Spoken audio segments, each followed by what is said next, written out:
আসসালামু আলাইকুম। দিগন্ত সংবাদে স্বাগত জানাচ্ছি ওয়াহিদুজ্জান ফারুকী। শুরুতেই ভিশন 21 ডিজাইন অ্যান্ড ডেভেলপমেন্টস সংবাদ শিরোনাম।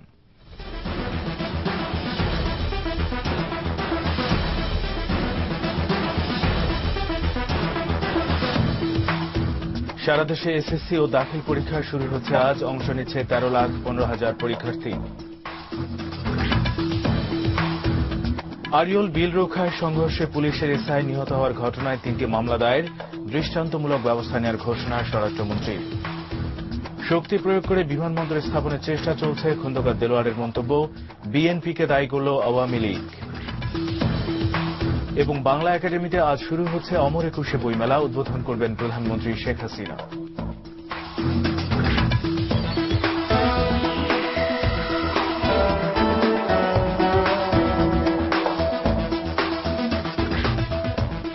শিরোনাম শুনছিলেন, চলে যাচ্ছি পুরো সংবাদে। আজ 10টি শিক্ষা বোর্ডে একযোগে শুরু হচ্ছে 2011 সালের এসএসসি দাখিল ও ভোকেশনাল পরীক্ষা। মোট 13,15,002 জন পরীক্ষার্থী অংশ নিচ্ছে এবারের পরীক্ষায়। এর মধ্যে ছাত্র 6,78,293 জন ও ছাত্রী 6,34,709 জন।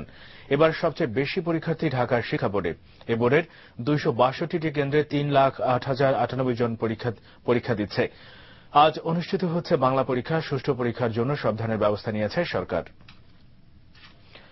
এদিকে এবারের পরীক্ষায় 2010 সালের চেয়ে পরীক্ষার্থীর সংখ্যা বেড়েছে বলে জানিয়েছেন শিক্ষামন্ত্রী নুরুল ইসলাম নাহিদ। সোমবার এক সংবাদ সম্মেলনে তিনি এসব কথা বলেন। শিক্ষামন্ত্রী আরও বলেন, পরীক্ষার্থীদের পড়াশোনার সবশেষ প্রস্তুতির জন্য নিরবিচ্ছিন্ন বিদ্যুৎ সরবরাহ রাখতে সরকারের প্রতি আহ্বান জানানো হয়েছে। বিস্তারিত এম বাদশাহ রিপোর্টে। 10 বছরের শিক্ষাজীবন শেষ করে সমাপনী পরীক্ষা দিচ্ছে দেশের 10টি শিক্ষা বোর্ডের 13,15,002 জন পরীক্ষার্থী। শিক্ষাবর্ষের সময় রক্ষার জন্য বছরের প্রথম দিকে এগিয়ে আনা হয়েছে এসএসসি পরীক্ষা। একই সাথে 60 দিনের মধ্যে ফলাফল প্রকাশের বিষয়টি নিশ্চিত করেছেন শিক্ষামন্ত্রী। ছাত্রদের সংখ্যাটা কিন্তু বৃদ্ধি পাচ্ছে এবং এতে প্রতিমান হচ্ছে যে শিক্ষার প্রতি জনগণের আগ্রহ, সচেতনতা সেটাও বৃদ্ধি পাচ্ছে এবং এগুলো এগিয়ে নিতেও আমরা সক্ষম হচ্ছি। 2181টি কেন্দ্রে পরীক্ষা চলাকালীন সময়ে হলগুলোতে সকল ধরনের বহিরাগত এবং অবাঞ্ছিত লোকজন প্রবেশ নিষিদ্ধ করা হয়েছে।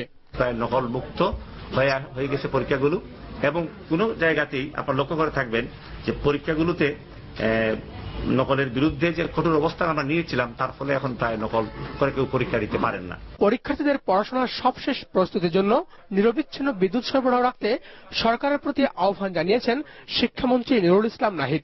আর এ সময় দেশের বাইরের 7টি কেন্দ্রে 221 জন শিক্ষার্থী এই পরীক্ষায় অংশ নিচ্ছে। এম বাদশাহ, দিগন্ত টেলিভিশন, ঢাকা। আরিয়ল বিলে বিমানবন্দর নির্মাণের প্রতিবাদে বিল রক্ষা কমিটির ডাকে বিক্ষোভ চলাকালে বিক্ষুব্ধ জনতার সাথে পুলিশের সংঘর্ষে পুলিশের এসআই নিহত হওয়ার ঘটনায় 3টি মামলা দায়ের করা হয়েছে। শ্রীনগর থানার ওসি সাওকাত হোসেন জানান, হত্যা, পুলিশ ফাঁড়ি পুড়িয়ে দেওয়া ও পুলিশের মারধরের অভিযোগে 3টি মামলা দায়ের করা হয়েছে। এদিকে সোমবার রাতভর অভিযান চালায় র্যাব ও পুলিশ, তবে এখন পর্যন্ত কাউকে গ্রেপ্তার করা যায়নি। এদিকে গ্রেপ্তার আতঙ্কে এলাকা পুরুষশূন্য হয়ে পড়েছে। সোমবার আরিয়ল বিলে বিমানবন্দর নির্মাণের প্রতিবাদে বিল রক্ষা কমিটির ডাকে দিনভর বিক্ষোভ চলাকালে বিক্ষুব্ধ জনতার সাথে পুলিশের সংঘর্ষে পুলিশের এসআই মতিউর রহমান নিহত হয়, আহত হয় শতাধিক। এদিকে আরিয়ল বিল রক্ষাকারীদের সাথে সংঘর্ষ ও পুলিশ নিহতের ঘটনায় জড়িতদের বিরুদ্ধে দৃষ্টান্তমূলক ব্যবস্থা নেওয়া হবে বলে জানিয়েছেন স্বরাষ্ট্রমন্ত্রী অ্যাডভোকেট সাহারা খাতুন। সোমবার বিকেলে সচিবালয়ে তিনি সাংবাদিকদের এসব কথা জানান। দায়িত্ব পালনকালে নিহত ও আহত পুলিশ পরিবারকে সরকারি সহায়তা আরও বাড়ানোর চিন্তাভাবনা চলছে বলেও জানান তিনি।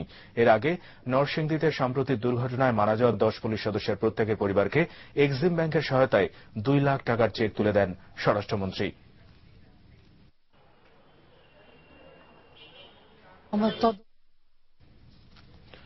সরকার জনগণের উপর শক্তি প্রয়োগ করে আরিয়ল বিলে বিমানবন্দর স্থাপন করতে চাচ্ছে বলে অভিযোগ করেছেন বিএনপি মহাসচিব খন্দকার দেলোয়ার হোসেন।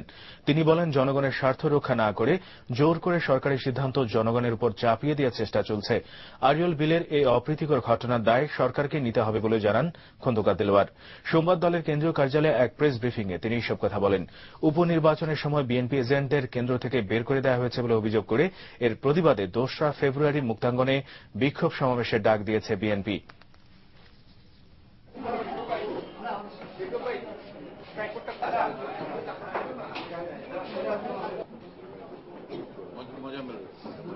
জনগণের স্বার্থে আঘাত লাগছে অপ্রয়োজনে। এখানে বিমানবন্দরের কোন যুক্তিযুক্ত কারণ আছে বলে আমরা মনে করি না। মানুষ মারা গেছে, এই দুঃখজনক ঘটনার জন্য তো সরকার দায়ী।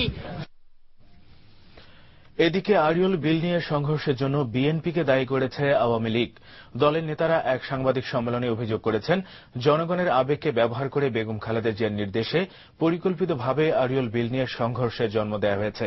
তারা বলেন, 3 দিন আগে বেগম জিয়া বঙ্গবন্ধু বিমানবন্দর নির্মাণ নিয়ে বিরোধিতা করায় এই পরিস্থিতির সৃষ্টি হয়েছে। এর মাধ্যমে বিরোধী দল ঘোলা পানিতে মাছ শিকার করেছে বলে অভিযোগ করেন নেতারা। সোমবার বিকেলে আওয়ামী লীগের ধানমন্ডি কার্যালয়ে আয়োজিত সংবাদ সম্মেলনে তারা বলেন, বিএনপি টাকা দিয়ে লোক ভাড়া করে আন্দোলনে ইন্ধন দিচ্ছে। সংবাদ সম্মেলনে লিখিত বক্তব্য পড়েন শ্রী সুকুমার রঞ্জন ঘোষ। স্থানীয় এমপি শাগুপ্তা ইয়াসমিন এমিলি ও ইদ্রিস আলী এ সময় উপস্থিত ছিলেন। গত 29 জানুয়ারি 2011 জাতীয়তাবাদী আইনজীবী ফোরামে বিরোধী দলের নেতা বেগম খালেদা জিয়া নতুন বিমানবন্দরের কোনো প্রয়োজন নেই বলে মন্তব্য করে বিমানবন্দর নির্মাণের যে কোনো প্রচেষ্টাকে রুখে দাঁড়ানোর জন্য তার কর্মীদের প্রতি আহ্বান জানান। তিনি পিলখানা বিডিআর বিদ্রোহ মামলায় রেকর্ড উইংয়ের সাথে জড়িতদের ব্যাপারে রায় ঘোষণা করা হবে আজ। ঢাকায় পিলখানায় স্থাপিত বিশেষ আদালতের বিচারক কর্নেল হাবিবুল করিম এই রায় ঘোষণা করবেন। এর আগে গত 3রা জানুয়ারি রায় ঘোষণার দিন ধার্য করা হয়। এর মধ্য দিয়ে ঢাকায় পিলখানা বিদ্রোহের সাথে জড়িত বিডিআর জওয়ানদের বিরুদ্ধে রায় প্রদান শুরু হবে। 2009 সালে পিলখানায় বিডিআর বিদ্রোহের ঘটনায় 57 সেনা কর্মকর্তা সহ 73 জন নিহত হন।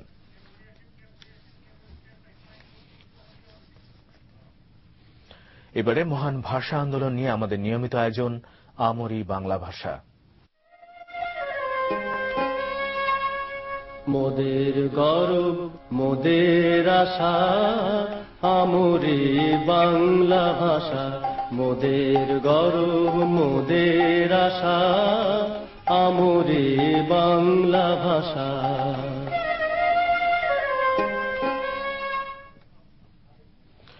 বাংলা একাডেমিতে আজ শুরু হচ্ছে মাসব্যাপী অমর একুশে বইমেলা। বেলা 3টায় 39তম এ বইমেলার উদ্বোধন করবেন প্রধানমন্ত্রী শেখ হাসিনা। এ উপলক্ষে সোমবার এক সংবাদ সম্মেলনে জানানো হয়, এবারের মেলায় প্রকাশনা প্রতিষ্ঠান ছাড়াও স্বেচ্ছাসেবী সংগঠন ও সরকারি বেসরকারি সামাজিক সাংস্কৃতিক সেবামূলক 376টি প্রতিষ্ঠানকে 556টি স্টল বরাদ্দ দেওয়া হয়েছে। মেলায় প্রবেশের জন্য পুষ্টি ভবন ও আণবিক শক্তি কমিশনের সামনে গেট করা হয়েছে। সার্বিক নিরাপত্তায় থাকছে পুলিশ, র্যাব, গোয়েন্দা সংস্থা সহ একাডেমির নিজস্ব কর্মীরা। ছুটির দিন ছাড়া 1 ফেব্রুয়ারি থেকে 28 ফেব্রুয়ারি পর্যন্ত বিকেল 3টা থেকে রাত 9টা পর্যন্ত মেলা খোলা থাকবে। ছুটির দিন বেলা 11টা থেকে রাত 9টা এবং 21 ফেব্রুয়ারি সকাল 8টা থেকে রাত 10টা পর্যন্ত মেলা চলবে। প্রতিষ্ঠানের 556টি স্টল বরাদ্দ দেওয়া হয়েছে, এটিও সর্বাধিক। গত বছরে 512টির মতো স্টল দেওয়া হয়েছিল। পরম শ্রদ্ধেয়, আজ ফেব্রুয়ারি মাসের প্রথম দিন।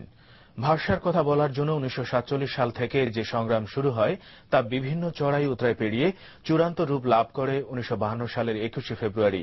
তবে ভাষা অধিকার প্রতিষ্ঠার জন্য অপেক্ষা করতে হয়েছে আরও 5 বছর। 1956 সালের 26 ফেব্রুয়ারি পাকিস্তানের সংবিধানে উর্দুর পাশাপাশি বাংলাকে রাষ্ট্রভাষা হিসেবে স্বীকৃতি দেওয়া হয়। রুহুল আমিন তুহিনের ধারাবাহিক প্রতিবেদনে রয়েছে বিস্তারিত। রক্ত দিয়ে মায়ের ভাষায় কথা বলার স্বাধীনতা অর্জনের মাস ফেব্রুয়ারি। দীর্ঘ সংগ্রামের পর অর্জিত হয় এ স্বাধীনতা। আর এই ভাষা আন্দোলনের পথ ধরেই রোপিত হয় স্বাধীন বাংলাদেশের বীজ। বর্তমান প্রজন্ম 1952 সালের 21 ফেব্রুয়ারিকে জানে, কিন্তু তারা জানে না এর আগের ও পরের ইতিহাস। আমাদের শহীদ মিনার মাতৃভাষাকে প্রতিষ্ঠার জন্য আন্দোলন, সংগ্রাম আর রক্তের দাগ নিয়ে মাথা উঁচু করে দাঁড়িয়ে আছে। বাংলাকে পাকিস্তানের রাষ্ট্রভাষার মর্যাদার প্রশ্ন উত্থাপিত হয় ভারত ভাগের আগ থেকেই। পাকিস্তান প্রতিষ্ঠার পূর্বেই আলিগড় বিশ্ববিদ্যালয়ের ডক্টর জিয়াউদ্দিন উর্দুকে পাকিস্তানের রাষ্ট্রভাষা করার প্রস্তাব করে। তারই পাল্টা প্রস্তাব দেন ডক্টর মোহাম্মদ শহীদুল্লাহ।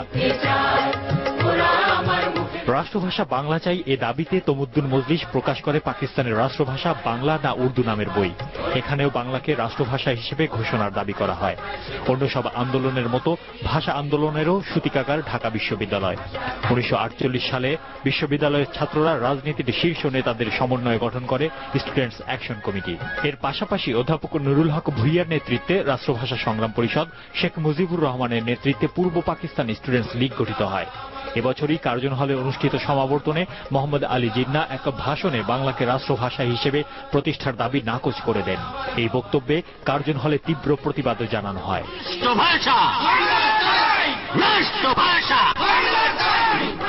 আন্দোলনের পথ পরিক্রমায় 1952 সালে কাজী গোলাম মাহবুবকে আহ্বায়ক করে সর্বদলীয় রাষ্ট্রভাষা সংগ্রাম পরিষদ গঠিত হয়।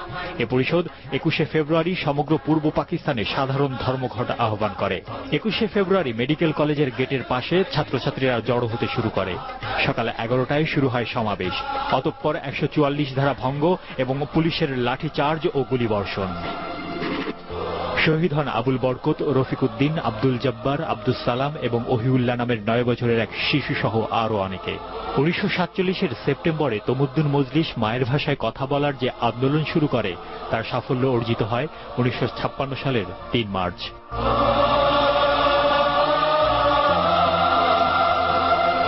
রুহুল আমিন তুহিন, দিগন্ত টেলিভিশন, ঢাকা।